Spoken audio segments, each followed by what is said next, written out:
के जीवन में दुख रहता है। ये तो हमें लगता है खाली के ये नहीं, ये सुखी है। निर्धन सोचता है महाराज धन आ जाएगा तो सुखी हो जाऊंगा, धनवान सोचता है कि धन और बढ़ जाएगा तो सुखी हो जाऊंगा। लेकिन जिसके संतोष धन नहीं है वो जीवन में कभी सुखी नहीं रहता। क्यों? दीन कहे धनवान सुखी। जो दीनहीन गरीब है वो सोचता है कि महाराज जो धनवान है वो सुखी है। दीन कहे धनवान सुखी, धनवान कहे सुख राजा को भारी। और जिनके पास धन है वो सोचते हैं कि महाराज 1000-2000 बीघा जमीन हो, बड़ा रजवाड़ा बना हो तो उसको सुख है। दीन कहे धनवान सुखी, धनवान कहे सुख राजा को भारी। और राजा क्या कहता है, महाराज मैं भी सुखी नहीं हूँ। बोले क्यों? बोले 1000-2000 जमीन तो मेरे पास है, लेकिन जिसके पास पूरा राज्य है महाराज वो सुखी है। तो दीन कहे धनवान सुखी, धनवान कहे सुख राजा को भारी। और राजा कहे महाराजा सुखी, सुखी मैं भी नहीं हूं, सुखी तो महाराजा है। अब महाराजा के पास गए, बोले महाराज आपके पास तो इतना बड़ा राज्य है, अन्न धन वैभव लक्ष्मी के भंडार भरे, आप सुखी हैं? बोले महाराज मैं भी सुखी नहीं हूं। तो कौन? बोले सुख तो ब्रह्मा जी को है। महाराजा कहे सुख चतुरानंद को, चतुरानंद माने ब्रह्मा जी। अब ब्रह्मा जी के पास गए, बोले ब्रह्मा जी आप सुखी हैं? ब्रह्मा जी कहे महाराज मैं भी सुखी नहीं हूं, मैं भी दुखी हूं। क्यों? बोले सुख तो नारायण को है, भगवान को सुख है। और भगवान के पास गए, बोले भगवान आप सुखी हैं? तो भगवान कहने लगे कि जो भगवान का भजन करेगा, तुलसीदास विचार कहे हरि भजन बिना सब जीव दुखारी। बिना भगवान के भजन के सब दुखी। अच्छा लोग विचार करेंगे महाराज भगवान को क्या दुख है, भगवान को तो दुख व्यापता ही नहीं है। बात तो सत्य है, भगवान को दुख नहीं व्यापता, लेकिन भगवान इस जीव को जब देखता है, संसार में भगवान ने हमें भेजा और क्या समझा करके भेजा कि संसार में भेज रहा हूं सत्य बोलना, धर्म करना, धर्म के लिए अपने जीवन को व्यापन करना। देखो एक बात समझना, किसी माँ के 2 बेटे हो और 2 बेटों में से एक आदमी शराब पीने वाला निकल जाए बालक, तो भले ही वो अपनी माँ से झगड़ा करे, लड़ाई करे, लेकिन माँ का हृदय फिर भी उस बालक में रहता है। माँ का मन फिर भी अपनी औलाद में रहता है। लोग कहेंगे कि अरे ये तो बहुत बुरा है, ये तो शराब पीता है, झगड़ा करता है, लेकिन माँ का मन तो रहता है महाराज। क्यों रहता है? क्योंकि 9 महीने तक उसने उस बालक को पेट में रखा। 9 महीने तक माँ ने अपने संतान को पेट में रखा है, जन्म दिया, पाल पोस करके बड़ा किया महाराज। इसलिए माँ अपने संतान से कभी विरोध नहीं कर सकती। याद रखिए महाराज, जीवन में बड़े से बड़ा पाप कर लेना, लेकिन तुम्हारे कारण माँ बाप की आंखों में आंसू आए, ये पाप मत कर लेना, वरना उद्धार नहीं होगा। तुम्हारे कारण तुम्हारे माता पिता के आंखों में आंसू आ गए महाराज, तो चाहे कितना भी धर्म कर लेना गति नहीं होगी। जन्म दे करके बड़ा करने वाले माता पिता ही मनुष्य के सबसे पहले भगवान हैं। इनको सुखी रखिए। ये कुछ कह दे तो सुन लीजिए, स्वीकार कर लीजिए। अरे जब आप छोटे थे, कोई भी माँ अपने औलाद को फेंकती है क्या? वो उसको स्वीकार कर लेती है। इसी प्रकार जब आप शिशु थे, बालक थे, माँ बाप ने आपको स्वीकार कर लिया था। जब आप बड़े हो गए तो आप भी मर्यादा को रखिए और अपने माँ बाप को भगवान मानिए। कुछ कहे तो सुन लीजिए, उनका आशीर्वाद मान लीजिए। जाते जाते यदि महाराज माँ बाप सिर पर हाथ रख करके चले गए तो तुम्हारे वारे न्यारे हो जाएंगे, आनंद हो जाएगा। और यदि यह भूल तुमने कर ली तो फिर कहीं गति नहीं होगी महाराज, क्योंकि फिर ये सब लोग यही कहेंगे कि जो व्यक्ति माँ बाप का नहीं होगा वो संसार में किसका होगा। प्रेम से बोलो गौ माता की। इसीलिए महाराज जगत से गद्दार बन जाओगे चलेगा, लेकिन जन्म देने वालों के गद्दार कभी मत बनना।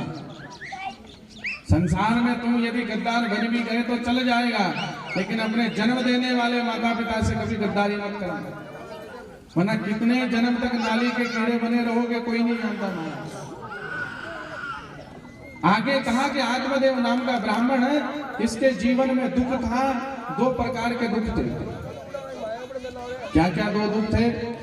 पहला दुख तो इस आत्मदेव ब्राह्मण के यह दुख था कि उसकी पत्नी का नाम था धुंधली, जो आचरण कर्म व्यवहार से बिगड़ी हुई थी। महाराज प्रेम से बोलो जय श्री कृष्ण, जोर से बोलिए और जोर से बोलिए। ये धुंधली नाम की जो स्त्री थी, ये आचरण कर्म व्यवहार से बिगड़ी हुई थी। याद रखना महाराज, सब लोग कान खोल करके सुन लीजिए।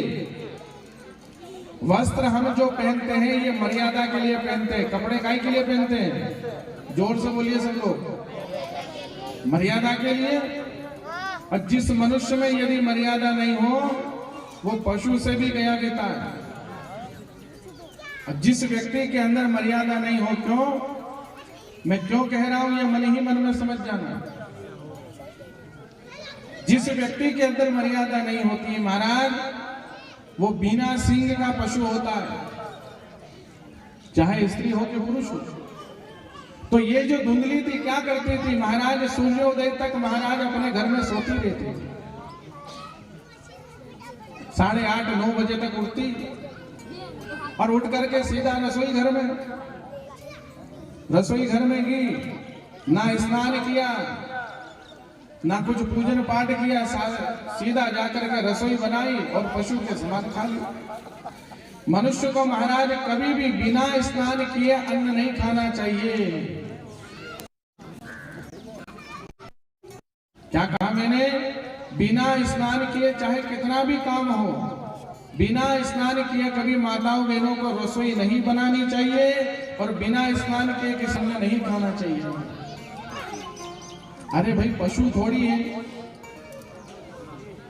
पशु थोड़ी है जो आप कैसे भी रहेंगे। भगवान ने मनुष्य बनाया तो थोड़ा विचार करिए, घर का एक काम कम करो, लेकिन शुद्धता पवित्रता के साथ में रसोई बनाओ और स्नान करने के बाद शुद्धता पवित्रता के साथ आप अन्न खाओगे तो आपके जीवन में बरकत बनी रहेगी, आपके घर में कभी क्लेश नहीं होगा। आत्मदेव ब्राह्मण के जीवन में 2 दुख थे। पहला दुख तो था महाराज की उसकी पत्नी थी बिगड़ी हुई, और दूसरा दुख था महाराज उसके घर में कोई संतान नहीं था। बड़े ध्यान पूर्वक सुनो सब लोग। आत्मदेव ब्राह्मण इतना भाग्य से हीन था महाराज कि उसके घर में तुलसी का पौधा लगा करके यदि उसमें जल डालता तो तुलसी का पौधा सूख जाता था। आत्मदेव ब्राह्मण की दीनहीनता को देख करके महाराज देवताओं को भी अश्रु आता था। इतना भाग्य से हीन था आत्मदेव ब्राह्मण है कि उसके आंगन में लगे हुए पेड़ों के फल तक नहीं आते थे।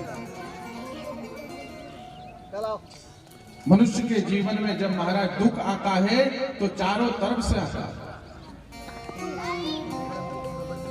और याद रखिए महाराज इस संसार में कोई किसी का नहीं होता, केवल स्वार्थ के रिश्ते हैं सब। जब मनुष्य के जीवन में दुख आता है, संकट आते हैं, कोई किसी का हाथ नहीं पकड़ता।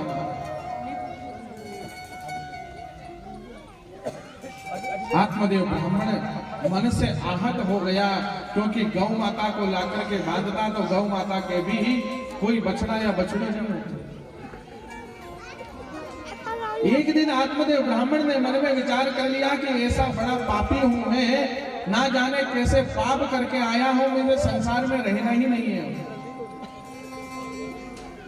दुखी होकर के महाराज आत्मदेव ब्राह्मण एक नदी के किनारे चला गया और वहां जाकर के सोचता है कि अब मुझे मर जाने में ही फायदा है। पत्नी रोज घर में क्लेश करती है, घर में कोई संतान नहीं है और मैं इतना बड़ा पापी हूं कि मैं कोई काम को करूं तो वो सफल ही नहीं होगा। आत्मदेव ब्राह्मण का मन रोने लगा, आत्महत्या करने का विचार आ गया महाराज। ध्यान पूर्वक सुनिए मेरे भाई बहन सभी लोग, बिना बात के अकारण चाहे स्त्री हो कि पुरुष हो घर में क्लेश नहीं करना चाहिए। क्लेश काल का प्रतीक है महाराज। क्लेश करने से घर की बरकत चली जाती है, याद रखना। जिस घर में रोज तू में होती हो, झगड़ा होता हो, चाहे पति पत्नी में हो कि सास बहू में हो कि देरानी जेठानी के किसी में भी हो, घर में तुम्हारे रोज झगड़ा होगा तो तुम्हारे घर में दरिद्रता आएगी, बुद्धि नाश हो जाएगी।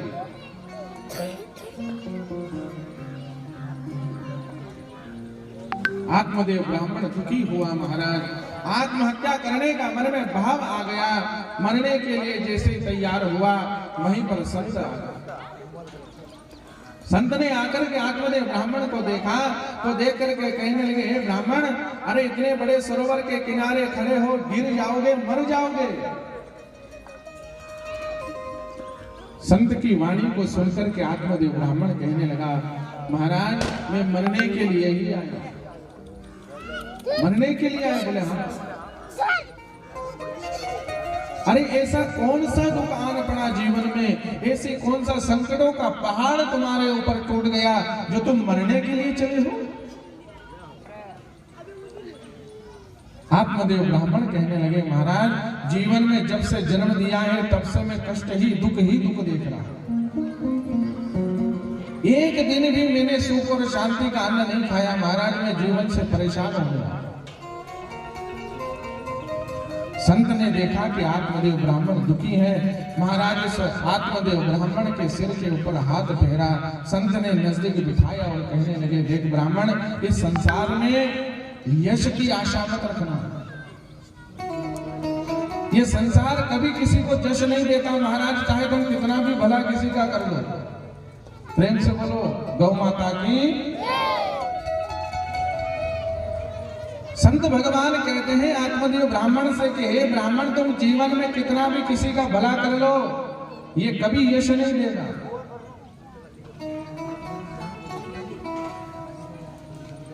ब्राह्मण कहने लगा, महाराज मेरी पत्नी घर में बहुत क्लेश करती है, दूसरा मेरे घर में कोई संतान नहीं है। संत ने कहा, ब्राह्मण संसार के प्रपंच में मत पड़ो, ये संसार में आज नहीं तो कल दुख ही देखना है। मेरे साथ चलो, भगवान का भजन करना, ये भी सुधर जाएगा और वो भी सुधर जाएगा। कहां दलदल में कीचड़ में पड़े हो। देखो घर वाले कितना भी दुख दे, पीड़ा दे, लेकिन जीव मनुष्य का मन फिर भी मानता नहीं। हमारे पास भी लोग आते हैं, बोले गुरु जी घर में औलाद कहना नहीं मानती, घर वाले सब मेरा सम्मान नहीं करते, और हम कह देते हैं कि वाह एक काम करो, जब ये लोग तुम्हारा कहना नहीं मानते तो हमारे साथ चलो। बोले महाराज वो चल तो नहीं सकता, छूटता तो नहीं है। फिर यदि हम कह रहे हैं कि घर से परेशान हो, बोले हाँ परेशान है, तो हम कह देते हमारे साथ चलो। फिर बोले ना महाराज चल तो नहीं सकते। बोले क्यों? बोले पोता पोती का चेहरा देखते हैं तो हमें रोना आता है। दुख देखने पर भी संसार छूटता नहीं है महाराज, ये सत्य है। ब्राह्मण कहने लगा कि महाराज कोई ऐसा मुझे है फल दो जिसके कारण मुझे संतान की प्राप्ति हो। महात्मा ने अपनी झोली में ठाकुर जी का पड़ा हुआ प्रसाद था, उस प्रसाद को लेकर के ब्राह्मण को समझाते हुए कहा, देख ब्राह्मण, ये संसार कभी किसी का नहीं हुआ, आज नहीं तो कल तुझे रोना पड़ेगा, बात को मान ले, समझ जा। ब्राह्मण कहने लगा, महाराज चाहे कुछ भी हो, मुझे तो संतान चाहिए, बस एक बार घर में संतान हो जाए, संतान का मुख देख लूं, बस उसके अलावा मुझे कुछ नहीं चाहिए। महात्मा ने फल को दिया और कहा कि ऐसा करना, अपने घर जाना, अपने घर जाकर के पत्नी को कहना ये फल को खा ले, यदि भगवान ने चाहा तो तेरे घर में संतान हो जाए। फल को लेकर के ब्राह्मण अपने घर गया। पत्नी को कहने लगा कि तुमने मेरी आज तक एक भी बात नहीं मानी, लेकिन एक हाथ जोड़ करके बात कहता हूं कि संत ने फल दिया है और कहा है कि यदि उस फल को तू खाएगी तो भगवान ने चाहा तो हमें संतान का चेहरा मुख देखने को प्राप्त होगा। ये फल पूरा खा लेना। आत्मदेव ब्राह्मण अपनी पत्नी को वह फल देता है, मंदिर में चला जाता है। प्रेम से बोलो जय श्री कृष्ण, जोर से बोलिए और जोर से बोलिए।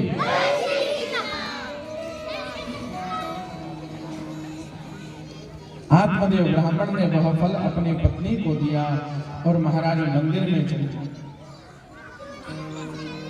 यह जो धुंधली थी इस फल को लेकर के विचार करने लगी कि महाराज ना जाने मेरे पति भी कितने पागल हैं, संत महात्माओं के पास गए, ये फल लेकर के आ गए।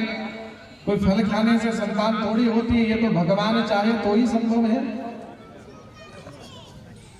और देखो एक बात समझना, स्त्री हो कि पुरुष हो, जो अपने घर की बात बाहर जाकर के करता हो उसका घर कभी एक बन के नहीं रह सकता।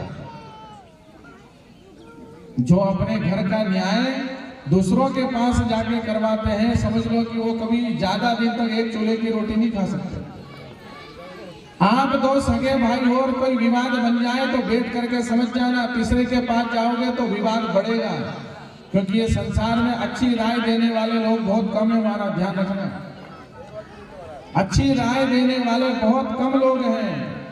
लोग लड़ा भी देते हैं और फिर समझाने भी आ जाते हैं। प्रेम से बोलो जय श्री कृष्ण। ये संसार का क्या नियम है, झगड़ा भी करवा देंगे और फिर सबके सामने समझाने के लिए भी आएंगे, फिर कहेंगे कि हमने तो तुम्हारे झगड़े को खत्म किया। आत्मदेव ब्राह्मण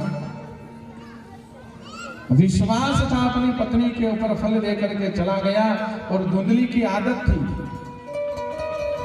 देखो आप यदि आपके घर की बरकत और भला चाहते हो, विशेष करके माताएं, तो आपको कभी अपने घर की बात बाहर के व्यक्ति से नहीं करनी चाहिए।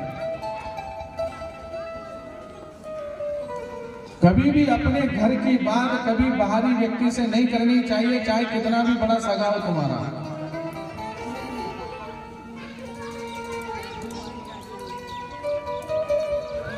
आत्मदेव ब्राह्मण ने पत्नी के ऊपर विश्वास किया, लेकिन पत्नी ने विश्वासघात किया अपने पति के साथ। सहेलियों के पास गई और सहेलियों के पास जाकर के कहने लगी कि मेरे पति भी कितने बड़े पागल हैं, ना जाने कौन से महात्मा के पास गए और वहां से फल लेकर के आए हैं और कहते हैं कि खाने से संतान हो जाएगी। अब जो व्यक्ति जैसा होता है उसकी संगत भी वैसी होती है। प्रेम से बोलो गौ माता की। अरे भाई एक बात बताओ, शराब पीने वाला व्यक्ति कभी सत्संग में थोड़ी बैठेगा, उसका मन ही नहीं लगेगा। जुआ खेलने वाला भी, अच्छा एक अनुभव देखना, कभी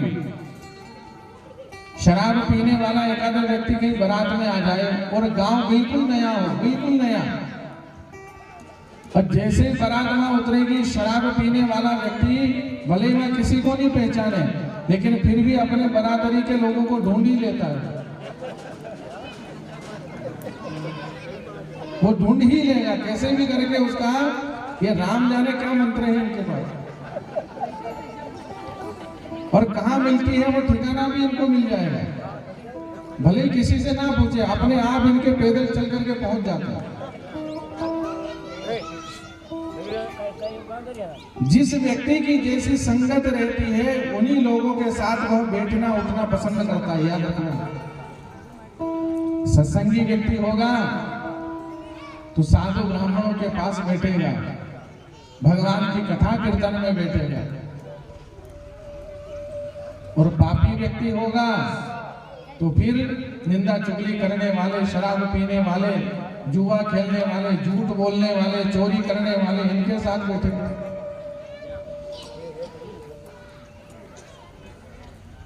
उसकी सहेलियां भी ऐसी थी। धुंधली ने कहा कि मेरे पति ना जाने कहां से फल लेकर के आ गए और मुझे कहते हैं कि फल खाने से संतान हो जाएगी, तो उसकी सहेलियां कहने लगी अरे तेरे पति तो पागल है, कोई फल खाने से संतान होती है, फेंक दे इसको।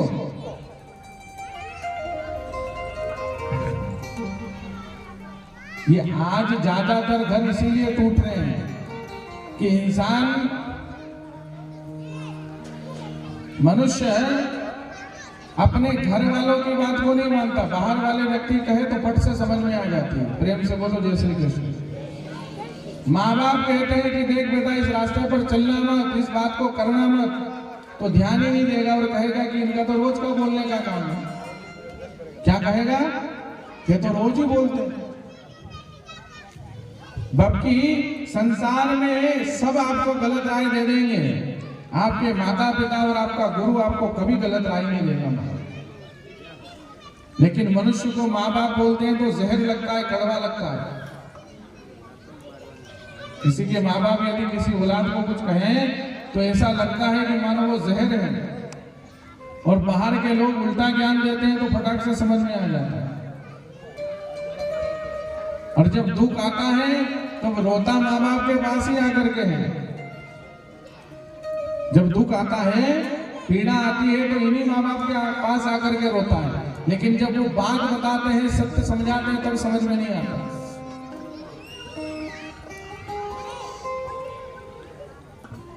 धुंधली ने फल आंगन में बनी गाय को दे दिया महाराज, नहीं खाया फल। पति से झूठ बोल गई कि मैंने फल खा लिया। अब महाराज कुछ समय निकला, वो जो फल गौ माता ने खाया योग बना, और उसकी बहन थी, उसकी बहन को सारी बात बताई कि मैंने पति से झूठ बोला है कि मैंने वो फल खाया, अब मेरे संतान नहीं होगी तो कहेंगे कि तूने झूठ बोला।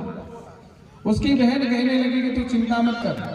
देखो एक बात याद रखना, आप चाहे शराब ना पियो, जुआ ना खेलो, झूठ ना बोलो, लेकिन यदि ये कर्म करने वाले के साथ में यदि रहते हो तो तुम्हारी गिनती भी उसी में होगी। ताश खेलने वाले व्यक्ति बैठे हो और उनके पास तुम बैठो और कहो कि क्यों ताश खेल लेते? नहीं नहीं महाराज, मैं तो देख रहा था, खाली मैं खेल थोड़ी रहा था। तो देख रहा था तो वो बैठा तो उसी संगत में था ना। तो संसार में इस बात का याद रखना कि गलत स्थान जो हमारे काम का नहीं है, वहां एक क्षण के लिए खड़ा भी नहीं रहना चाहिए, क्योंकि एक क्षण की संगत पूरा जीवन बिगाड़ देती है। प्रेम से बोलो जय श्री कृष्ण। जोर से बोलिए। पीछे वाले सौगन खा के आए, नहीं बोलेंगे, बोलिए जोर से जय श्री कृष्ण।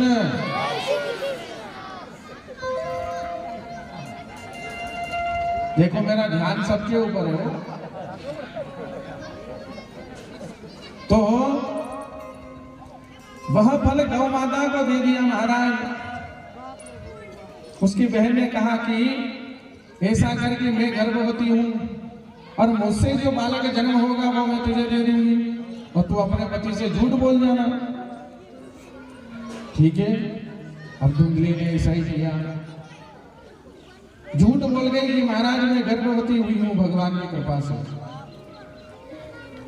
लेकिन समय निकला, उसकी बहन के घर में बालक हुआ, उस बालक को उसने अपनी धुंधली को दे दिया। धुंधली ने कह दिया कि महाराज मुझे पुत्र रत्न की प्राप्ति हुई। झूठ बोल गई। उसका नामकरण संस्कार किया तो उसका नाम धुंधकारी रखा। और गौ माता ने जो संत का फल खाया था, उस फल से एक बालक का जन्म हुआ गौ माता से, और उसके कान गौ माता के, पूरा शरीर मनुष्य का। देखो एक बात याद रखना, हमारे प्रत्येक सनातनी ग्रंथ, वेद, पुराण, उपनिषदों में गौ माता की विशेष महिमा गाई है महाराज। ऐसा कोई भी जीव नहीं है जो बिना गौ माता की सेवा किए उद्धार हो गया हो। देखो भगवान श्री कृष्ण अवतार में आए तो 12 वर्ष तक भगवान ने बिना चप्पल पहने गौ माता चराई है। भागवत में वर्णन है कि भगवान कृष्ण जब गौ माता को चराने जाते थे तो चप्पल नहीं पहनते थे, खड़ाऊ नहीं पहनते थे। उस समय खड़ाऊ पहनते थे लकड़ी की, तो भागवत में वर्णन है, आप देख लीजिए कि भगवान कृष्ण जब गौ माता को चराने जाते थे तो पैर में खड़ाऊ नहीं धारण करते थे। क्यों नहीं पहनते थे? क्योंकि भगवान कन्हैया की अधिष्ठात्री देवी है। भगवान गौ माता को अपना परमात्मा मानते हैं।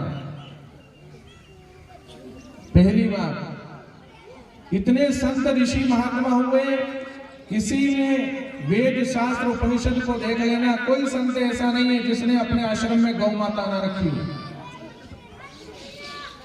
कोई ऐसा सनातन धर्म में कोई पुराण उपनिषद नहीं है जिसके अंदर गौ माता का महाराज वर्णन ना किया है। सर्वदेवमयी है श्री गौ माता, सर्व करुणामयी है श्री गौ माता, सर्व का यश प्रदान करने वाली है श्री गौ माता। तो महाराज गौ माता की देह से एक बालक का जन्म हुआ जिसके कान गौ के जैसे थे। इनका नामकरण किया तो गोकर्ण नाम रखा। दोनों बालक धीरे धीरे बड़े होने लगे। अब क्या हुआ कि धुंधली अपनी बहन के द्वारा दिया हुए बालक से ज्यादा प्रेम करती थी, जिसका नाम धुंधकारी था। दोनों बालक धीरे धीरे, देखो आप यदि चाहते हो कि आपकी संतान राम बने, श्रवण कुमार बने,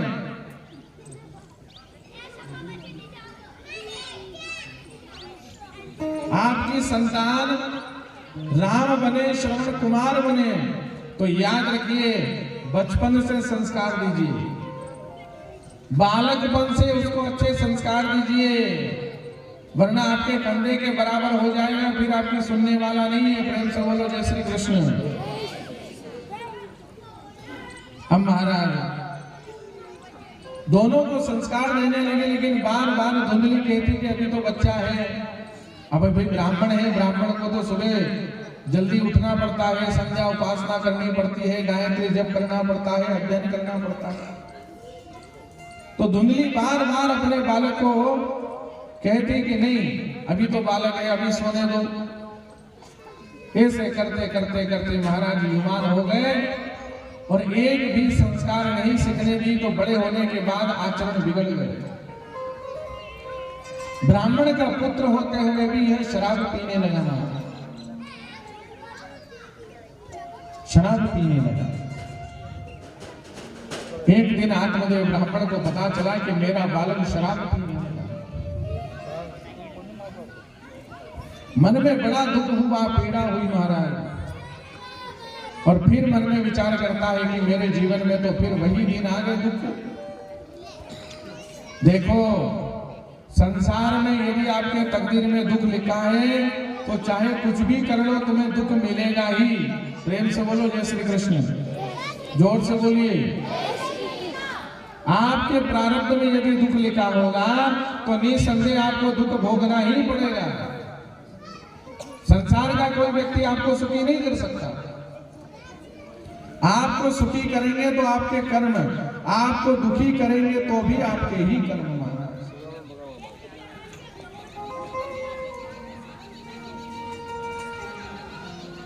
जैसे ही बालक महाराज बड़े हुए, अधर्म अनिति करने लगे, आत्मदेव ब्राह्मण दुखी हुआ, फिर आत्महत्या करने के लिए चल पड़ा।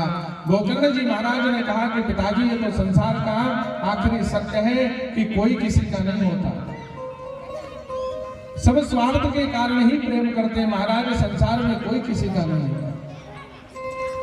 आत्मदेव ब्राह्मण जंगल में जाकर के भगवत भजन किया, निरंतर भगवान की उपासना करी और अंत सोगत्वा भगवान के परम धाम को गए। बोलिए द्वारिकाधीश की।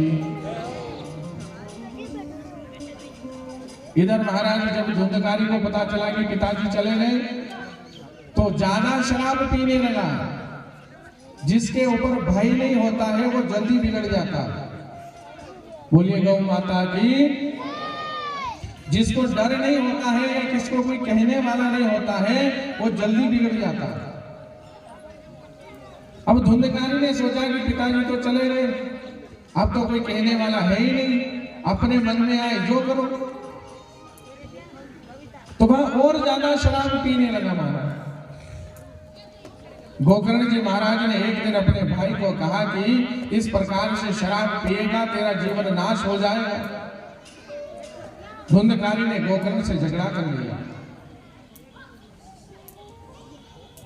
कहता है कि महाराज मैं तो पीऊंगा। देखो, विनाश काले विपरीत बुद्धि, जिस व्यक्ति का नाश या दुख का समय आता है तो फिर वो अभिमान से भर जाता है, फिर उसको अच्छे बुरे की भान नहीं रहती।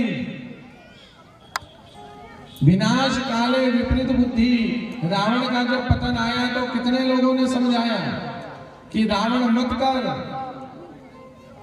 तेरे पाप के कारण तू तो मरेगा मरेगा, पूरी लंका प्रत्येक को मरना पड़ेगा। लेकिन अहंकार और अभिमान के कारण आखिरी तक रावण को समझ में नहीं आया और इसका परिणाम क्या हुआ? पूरे खानदान को लेकर के डूब मरा। ये अनीति और अधर्म का कारण है महाराज। प्रत्येक मनुष्य को महाराज कान खोल करके सुन लीजिए, कोई भी कर्म करने से पहले रुक करके 2 बार विचार जरूर कर लेना कि इसका परिणाम क्या होगा।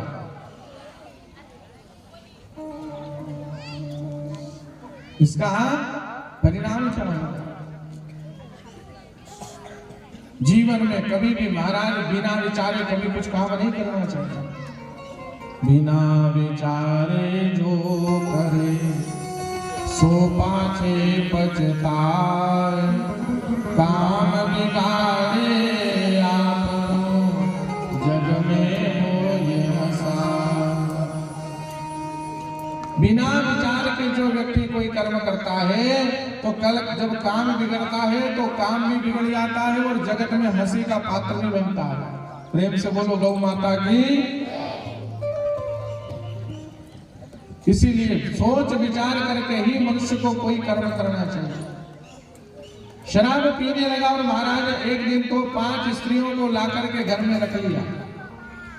स्त्रियों को घर में रखा और कहने लगा कि तुम्हारे खाने की पीने की सब व्यवस्था में करूंगा और बड़े आनंद से अपने घर में रहो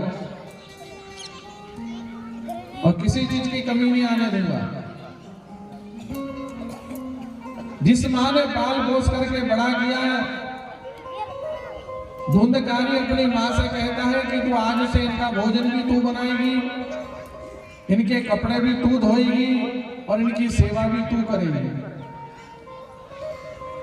और धुंधकारी करने लगी, धुंधली करने लगी। अब महाराज धुंधकारी प्रतिदिन शराब पी करके आता। एक दिन तो महाराज और स्त्रियों ने कह दिया कि देखो एक निर्णय कर लो, या तो तुम्हारी माँ को घर में रख लो या हमें रख लो। हम इस घर में नहीं रहेंगे, हम चली जाएंगे यदि अपनी माँ को साथ में रखोगे। देखिए ये संसार का सत्य है महाराज। बालक अपने माँ बाप का तभी तक रहता है तब तक विवाह नहीं होता है। विवाह के बाद मन बदल जाता है, लेकिन सबका नहीं बदलता है। वो सबकी बात नहीं कर रहा हूं। आज के समय में भी राम और श्रवण कुमार जैसी संतानें हैं जो अपने माँ बाप के चरण धो करके पीती है। मैं कई लोगों को जानता हूं आज भी अपने माँ बाप की पूजा करते हैं, लेकिन ज्यादातर दुनिया में ऐसा ही देखा जाता है कि विवाह के बाद मनुष्य का मन बदल जाता है। जिनने जन्म दिया बड़ा किया वही माँ बाप फिर खटकने लग जाते हैं, बुरे लगने लग जाते हैं। स्त्रियों ने कहा कि या तो अपनी माँ को घर में रख लो या हमें रख लो। धुंधकारी कहने लगा कि ऐसे कैसे, माँ को भगाना है? बोले हाँ। बोले ठीक है मैं भगा दूंगा। अब एक दिन जब शराब पी करके आया तो अपनी माँ से झगड़ा करने लगा, बता तूने धन कहाँ काढ़ रखा है? धुंधली कहने लगी कि मेरे जीवन में जो कुछ भी था मैंने सब कुछ तो तुझे दे दिया, अब मेरे पास बचा ही क्या है? लेकिन धुंधकारी को तो झगड़ा करना था, अपनी माँ को घर से भगाना था, तो झगड़ा करने लगा महाराज और कहने लगा कि या तो धन बकाया घर छोड़ करके चली जा।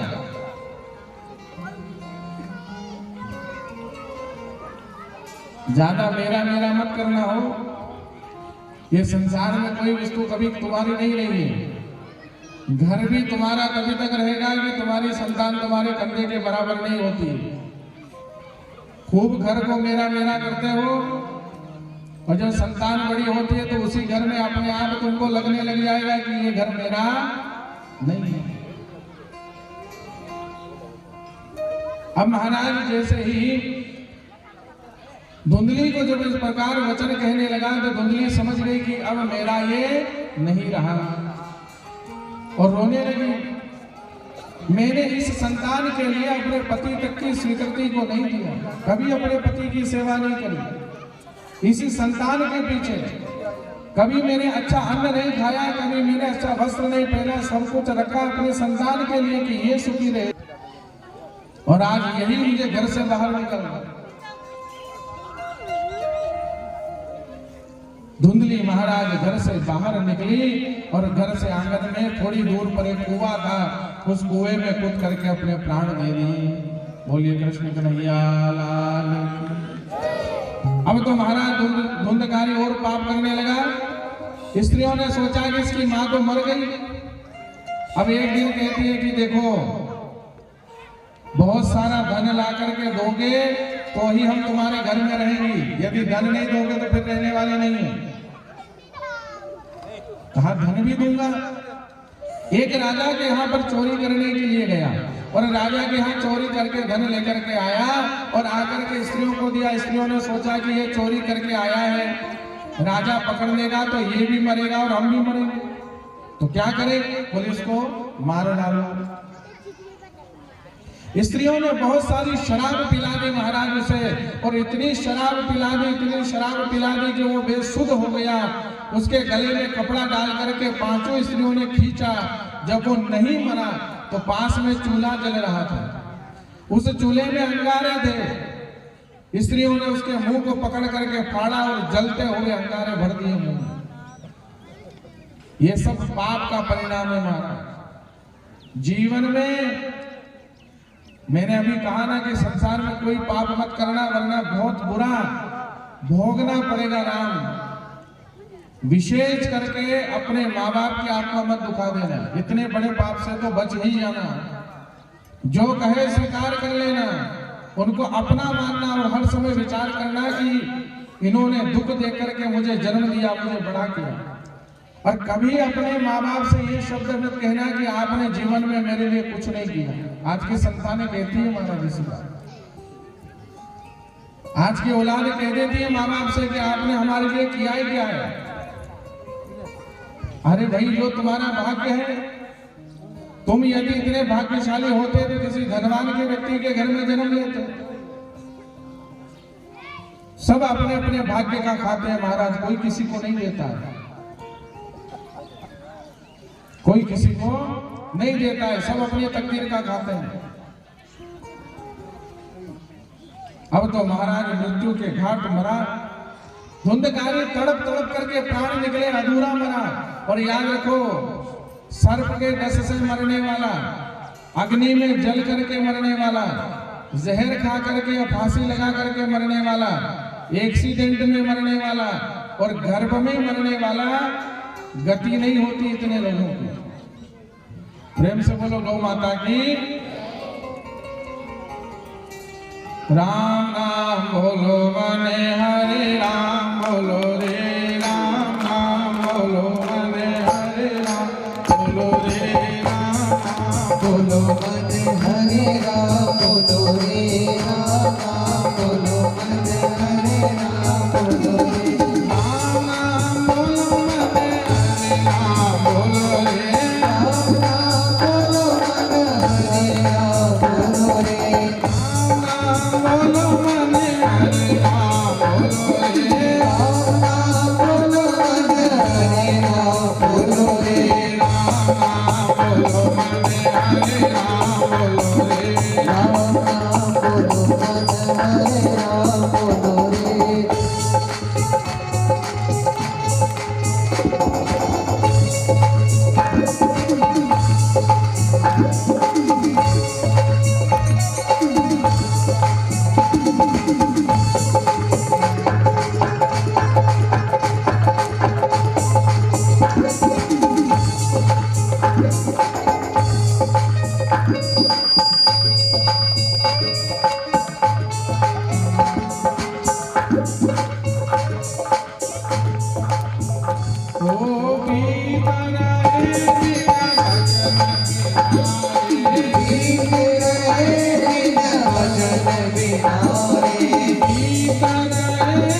अब महाराज यह मृत्यु के घाट उतर गया। गोकर्ण जी महाराज तीर्थ यात्रा को चले। तीर्थ यात्रा से जब गोकर्ण जी महाराज लौट करके आए तो देखा तो नगर के लोगों ने बताया कि तुम्हारी माँ ने तो मृत्यु घाट को प्राप्त हो गई, कुएं में कूद करके मर गई। और जो तुम्हारा भाई था धुंधकारी, उसने जीवन में बहुत पाप किया, आखिर में तड़प तड़प करके मरा। गोकर्ण जी महाराज जैसे अपने उस मकान में जाकर के रहने लगे। याद रखिए, संसार में कोई हमेशा ऐसे ही रहने वाला नहीं है। जिनमें कभी हाथी झूला करते थे महाराज, वो खंडर पड़े हुए, वो खंडर पड़े हुए। ऐसे ही जिस मकान में, जिस घर में आप रहते हैं, ऐसा कभी मत विचार करिए कि ये हमेशा ऐसा ही रहेगा। अच्छा एक बात बताओ, आपका ये जो गांव है मेघपुरा, ये आज से 50 साल पहले ऐसे ही दिखता था? नहीं दिखता था। आज से 50 साल पहले इस गांव की दशा कुछ और थी। 50 साल पहले ये गांव यहाँ था भी कि नहीं था, राम जाने। कितने साल पहले ये बसा होगा? 50 साल पहले यहाँ के मकान कैसे रहे होंगे? 50 साल पहले नगर के लोग कैसे होते होंगे? और आज देखो फिर बदल गया। और आने वाले फिर समय में फिर ये मेघपुरा ऐसा नहीं रहेगा, फिर बदल जाएगा।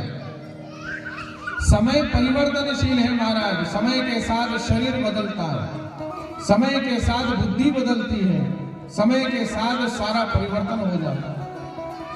पहले कच्चे मकान हुआ करते थे, कोई साधन नहीं होते थे, हैं? कच्चे मकान में महाराज पशु वहीं बनते थे, वहीं खाट बिछा करके लोग रहते थे। समय बड़ा विचित्र था महाराज। इतनी सुख सुविधा नहीं थी लेकिन फिर भी लोग सुखी थे।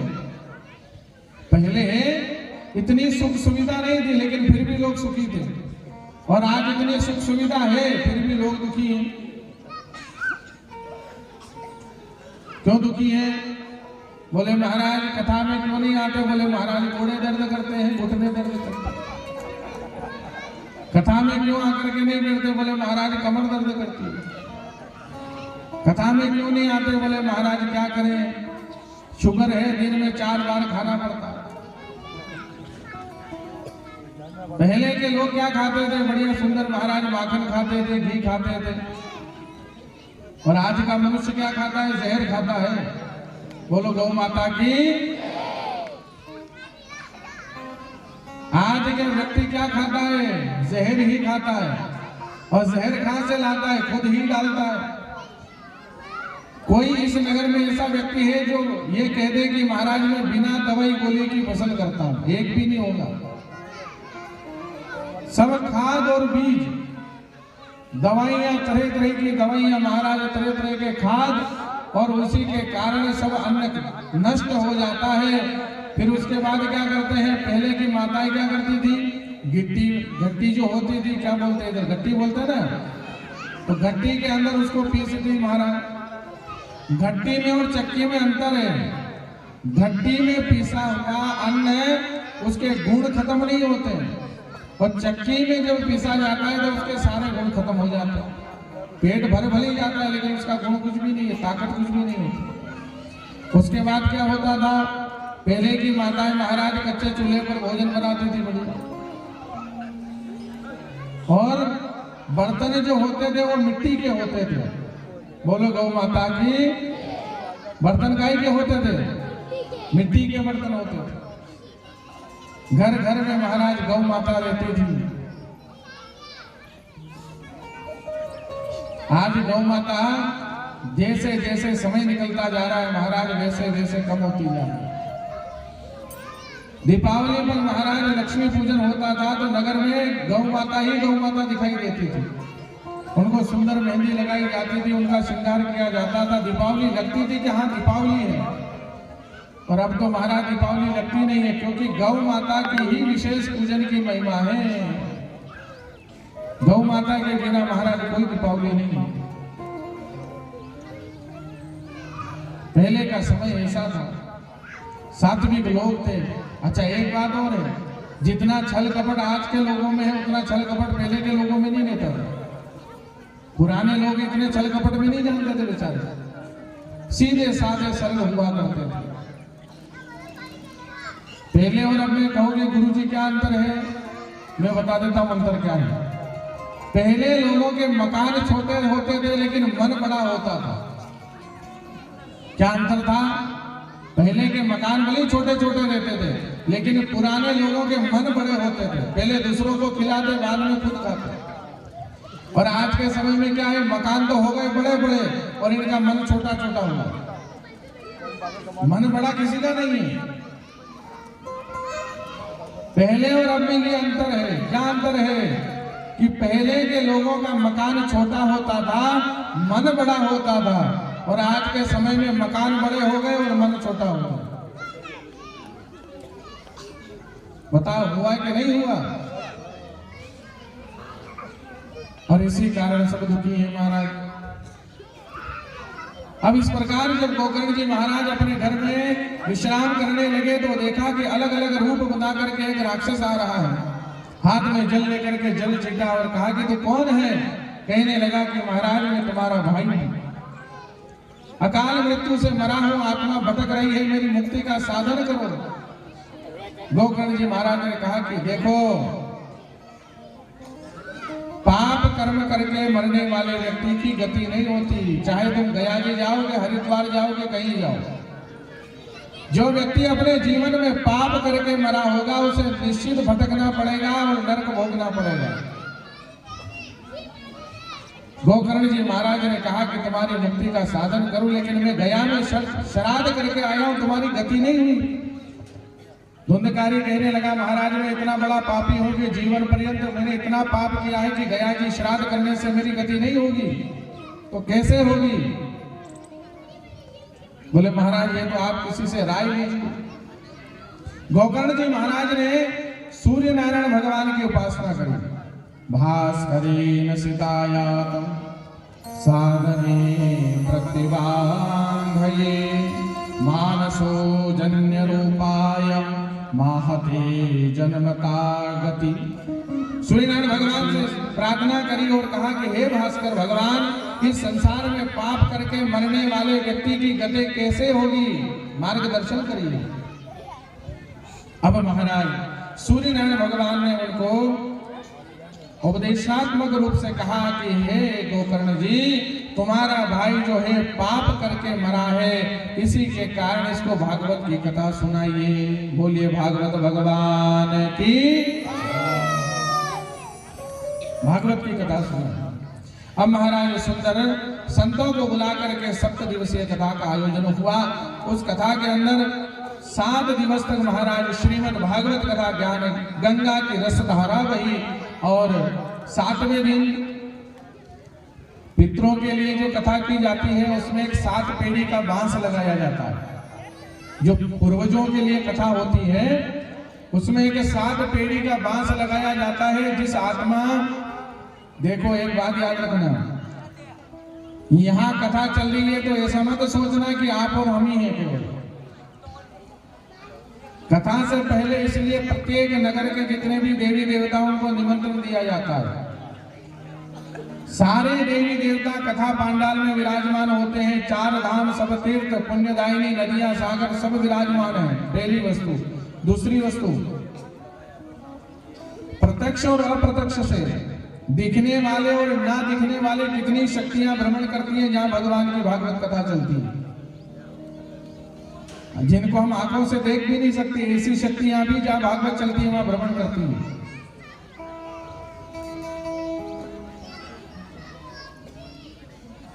सात दिन की कथा हुई। 7वें दिन महाराज भगवान के वैकुंठ धाम से यान आया। उस यान में उस धुंधकारी की आत्मा बैठी, खूब आशीर्वाद दिया और महाराज अपने परम धाम को गई। सारे लोग कहने लगे महाराज हमने भी भागवत की कथा 7 दिन तक श्रद्धा और भक्ति के आधार रख करके श्रवण करी है, तो हमें सदगति प्रदान नहीं हुई।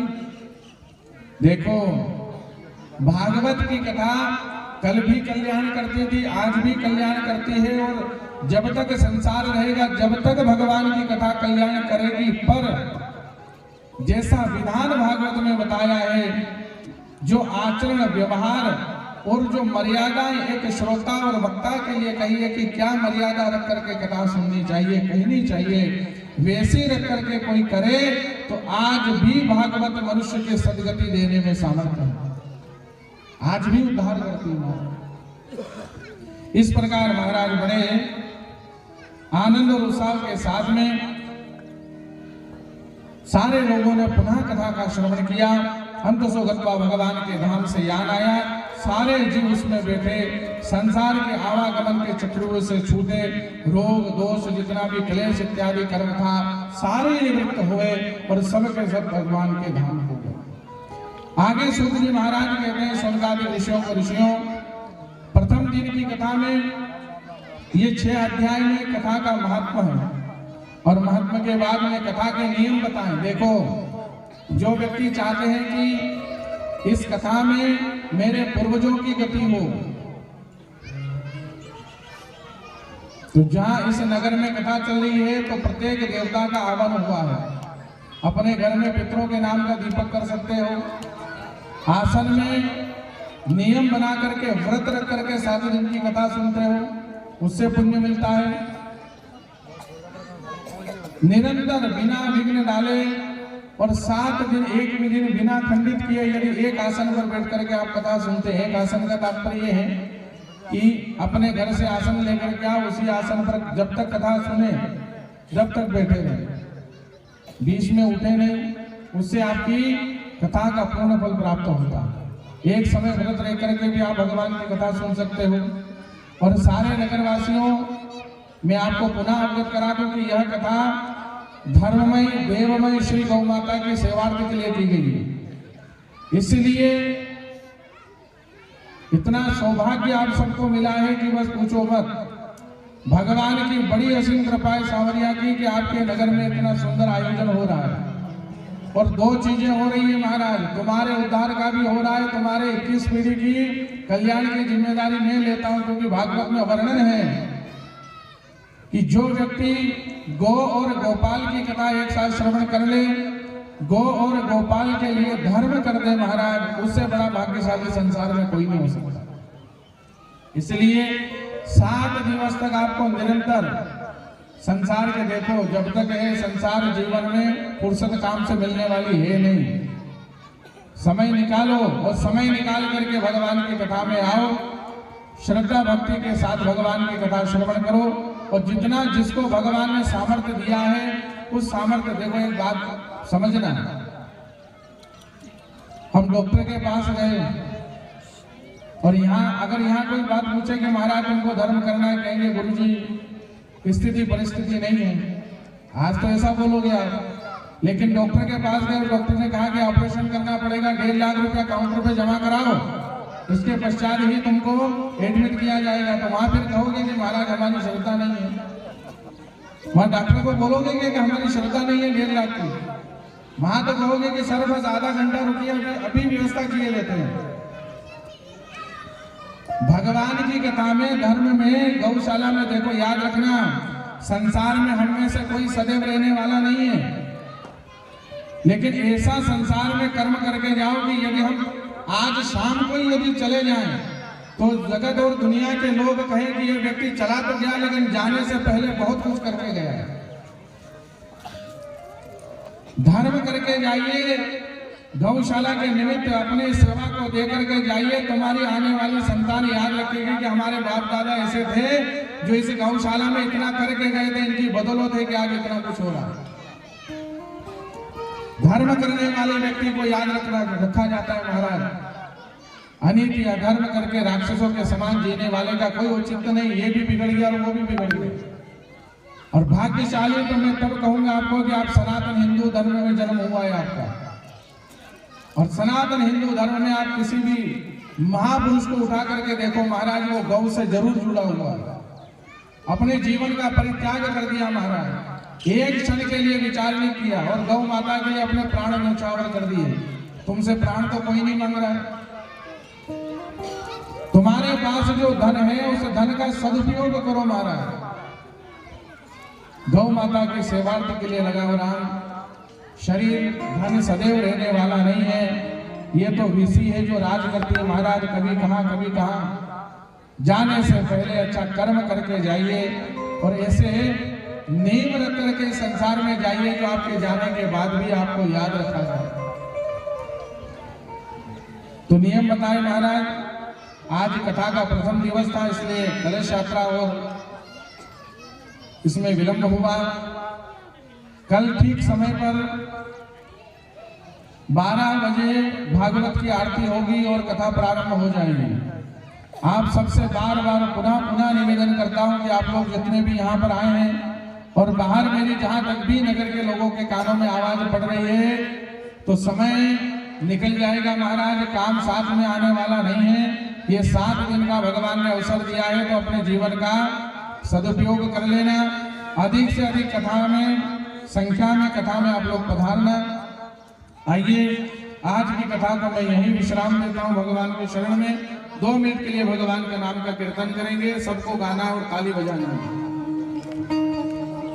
ओम नमो भगवते वासुदेवाय, ओम नमो भगवते वासुदेवाय। गाइए। ओम भगवते वासुदेवाय, ओम नमो भगवते वासुदेवाय, ओम नमो भगवते वासुदेवाय, ओम नमो भगवते वासुदेवाय, नमो भगवते वासुदेवाय, ओम नमो भगवते वासुदेवाय। वासुदेवाय नमो वासुदेवाय, वासुदेवाय नमो वासुदेवाय।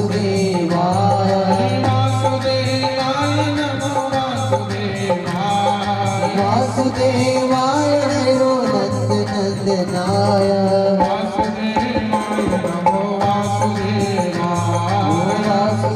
वासुदेवाय नमो वासुदेवाय नमो भगवते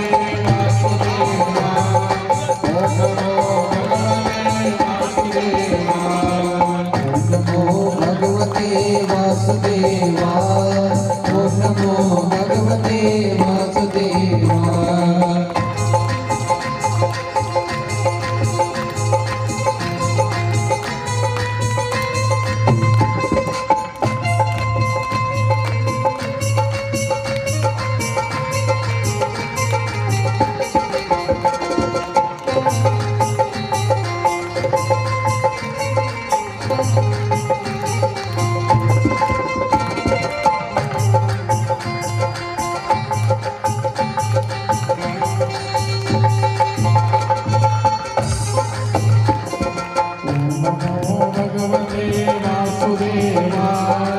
ओम नमो भगवते वासुदेवाय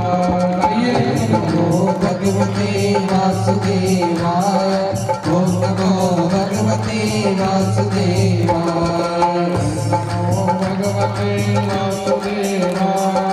ओम नमो भगवते वासुदेवाय ओम नमो भगवते वासुदेवाय वासुदेवाय नमो वासुदेवाय वासुदेवाय नमो वासुदेवाय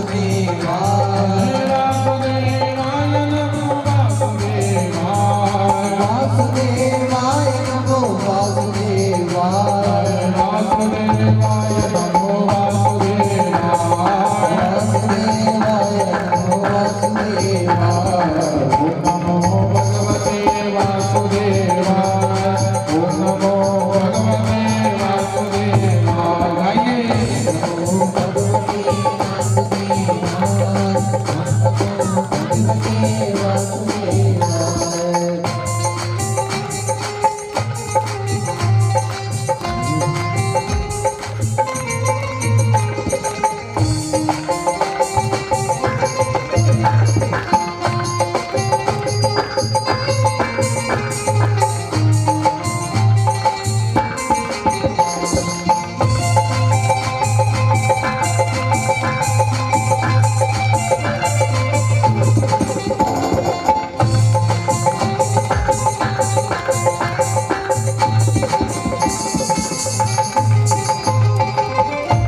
वासुदेवाय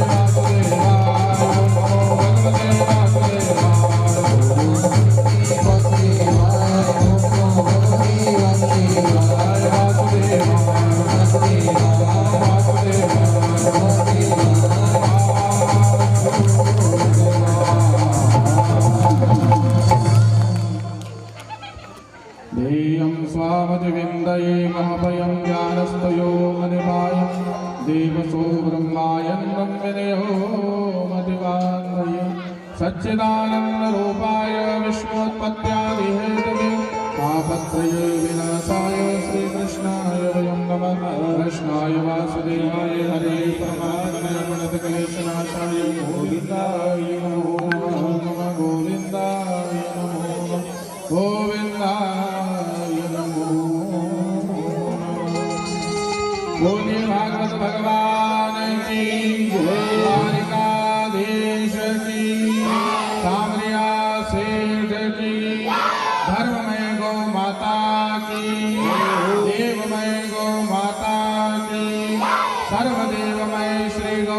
माता की। शिव नमः पार्वते पते हर हर महादेव। जय जय श्री राधे जय जय श्री राधे जय जय श्री राधे श्याम। हरि ओम। ओम इंद्रमा मनसो जाचक्षुषो सूर्यो जायता शोद्राद्वाश प्राणिशमुखादग्निरजायत।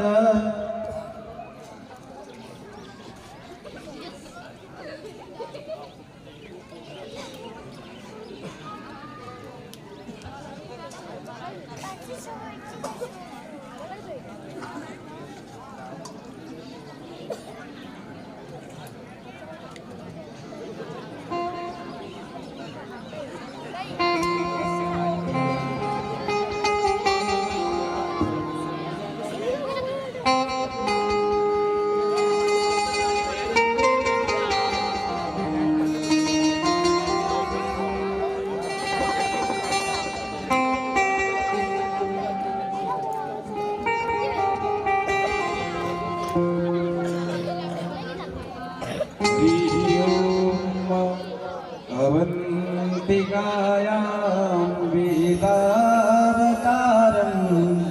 मुक्तिप्रदानं यजसज्जनानाम् अकालमृत्योपनिराक्षणार्थं वन्दे महाकालकालं सुरेशं वन्दे महाकालकालं सुरेशम्।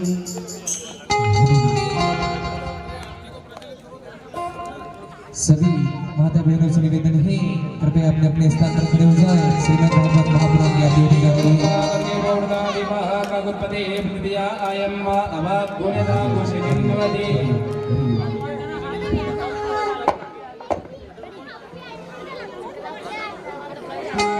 सभी धर्म प्रेम बंधुओं से निवेदन है एवं माता बहनों से निवेदन है जो भी पांडाल के बाहर है सभी पांडाल में पधारे। सभी भक्तों से निवेदन है कि श्रीमद् भागवत महापुराण के पांडाल में पधारे। सभी माता बहनों से भी निवेदन जो भी पांडाल से बाहर हैं कृपया पांडाल में पधारे। श्रीमद् भागवत महापुराण के पास आवे पांडाल में। पांडाल से बाहर जितने भी लोग खड़े हैं सब लोग पांडाल में आ जाइए। आरती के समय आइए सब लोग आ जाइए। बाहर जितने भी लोग खड़े हैं पांडाल से वो सब पांडाल में आओ भगवान के आरती में आइए। सब लोग बाहर जितने भी खड़े हैं सब पंडाल में आइए। सब लोग आ जाइए। तेरी मूर्ति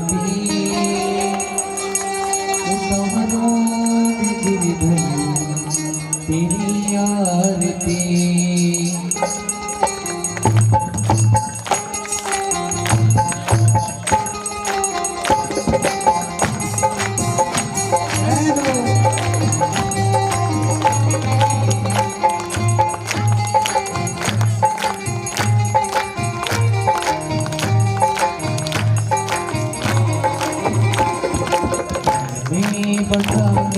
तेरी मूर्ति उतारो में गिरकर तेरी आरती ये बताकर तेरी मूर्ति उतारो में गिरकर तेरी आरती उतारो में गिरकर तेरी आरती उतारो में गिरकर तेरी आरती करुणा करो कष्ट हरो तो भगवान ओम फसी नाग मेरी काद तो भगवान करुणा करो कष्ट हरो प्राण तो भगवान ओम फसी नाग मेरी काद तो भगवान करुणा करो कष्ट हरो प्राण तो भगवान ओम फसी नाग मेरी काद तो भगवान करुणा करो कष्ट हरो प्राण तो भगवान ओम फसी दर्द की दवा तुम्हारे पास है दर्द की दवा तुम्हारे पास है दर्द की दवा तुम्हारे पास है दर्द की दवा तुम्हारे पास है जिंदगी दया की भीख मांगती, मन में बसा कर तेरी आरती, कमरों में गिर गई तेरी आरती।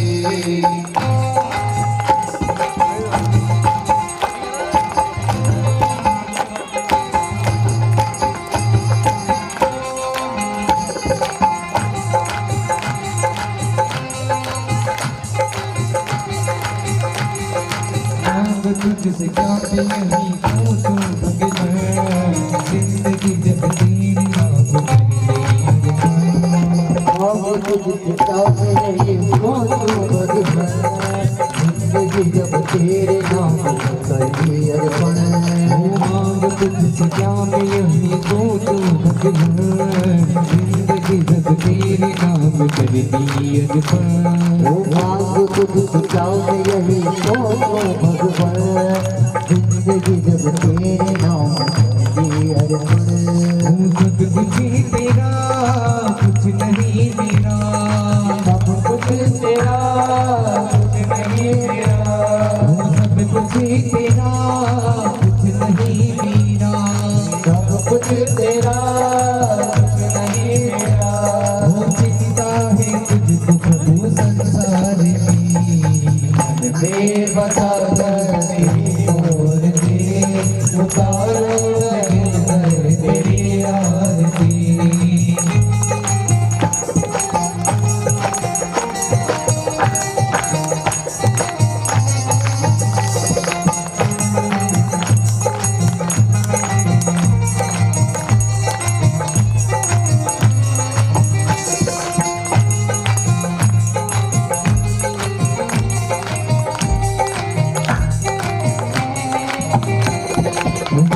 तेरी मैं बगाई संत करी आरती गुणगान करी तेरी बिना। तेरी मन बगाई संत करे आरती गुणगान करे तेरी बिना। वेद तेरी महिमा गाए संत करे आरती गुणगान करे तेरी बिना। वेद तेरी महिमा गाए संत करे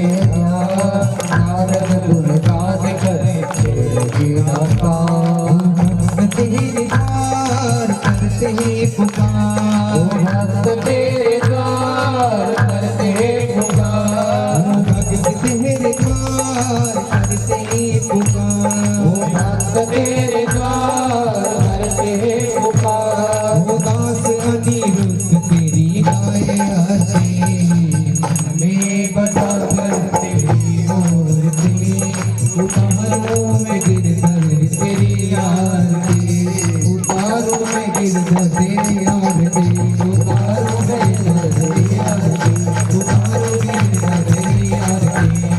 गोरे मोर में करुणा बहारा, सारा सारा मुझे धारा, भवानी चैतन्य नमामि, भवानी चैतन्य नमामि।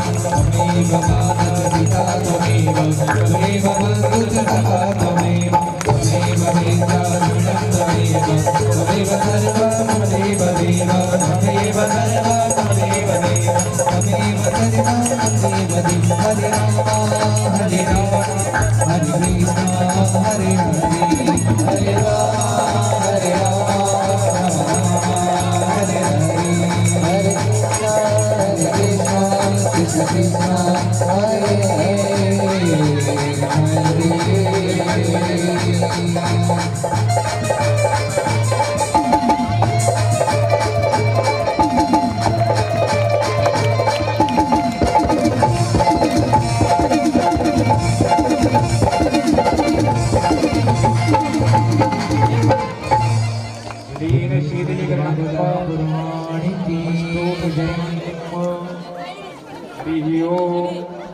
यज्ञेन यज्ञमयदत्तदेवास्तानि धर्माणि पदमन्यासन्नाने धनासन्नैमानः तयन्त्रय प्रपूर्वे साभ्यः शान्तिदेवाः। ॐ राजाधिराजाय प्रसय्यसायिने नमो विद्युद्वक्षणाय कुर्मे समे कामान् कामाय मह्यं कामेषु मनो ददातु। कुबेराय वैश्रवणाय नमः। ओम स्वस्ति रामराज्यं भोज्यं स्वराज्यं वैराज्यं पारमेष्ठं राज्यं महाराजमादित्यमेन समुद्रयाये च सार्वभौमः सा सर्वान् तदा परार्धा पृथिवी सहस्रदा परार्धा पृथिवी एकराडिदो पदुद्विलोको दिगतो मरुतस्य आसि आविप्रयतामः ओम विश्वचक्षुरो तद्विश्वतो मुखो विश्वतो बाहुरो तद्विश्वतभात ब्रह्माओ व्यन्तमदे सप्पादतरिद्याव भूमि जनयन्तेव एकः ओम अवन्तिकायां विहितावतारं मुक्तिप्रदानं यजसज्जनानाम् अकालमृत्यो परिरक्षणार्थं वन्दे महाकालकालम्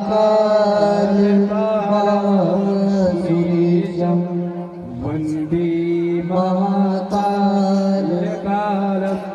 सुरेशं हरिः ओम् एकदन्ताय विद्महे वक्रतुण्डाय धीमहि तन्नो दन्ति प्रचोदयात् हरिः ओम् नारायणाय च विद्महे वासुदेवाय च धीमहि तन्नो विष्णु प्रचोदयात् हरिः ओम् महालक्ष्मी च विद्महे विष्णुपत्नी च धीमहि तन्नो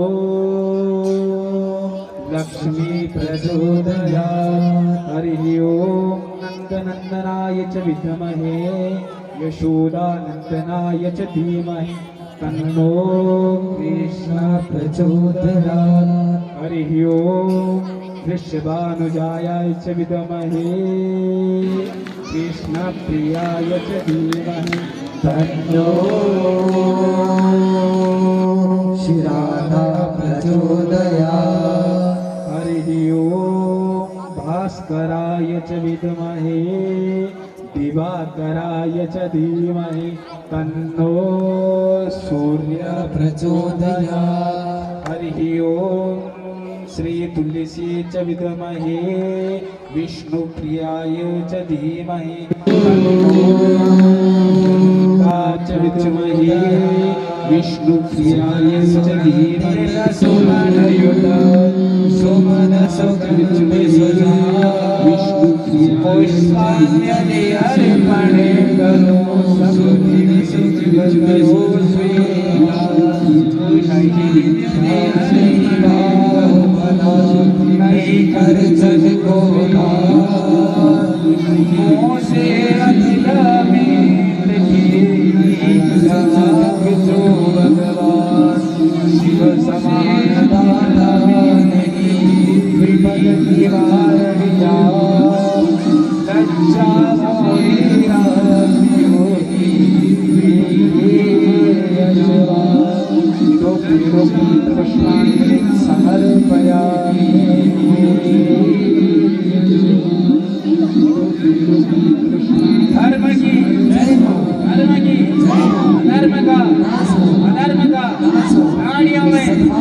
महादेव की जय हो, महाकाल भगवान की जय हो, पिता मैया की जय हो, पिता मैया की जय हो, भागवत महापुराण की जय हो, वैदिक धर्म की जय हो, हिंदू धर्म की जय हो।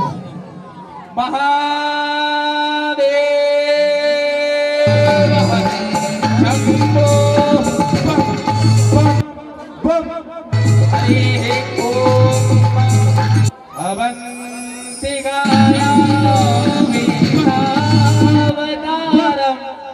मुक्ति प्रदानं यजसज्जनानाम् अकाल मृत्यो परिरक्षणार्थं वन्दे महाकालकालं सुरेशं प्रदानं यजसज्जनानाम् अकाल मृत्यो परिरक्षणार्थं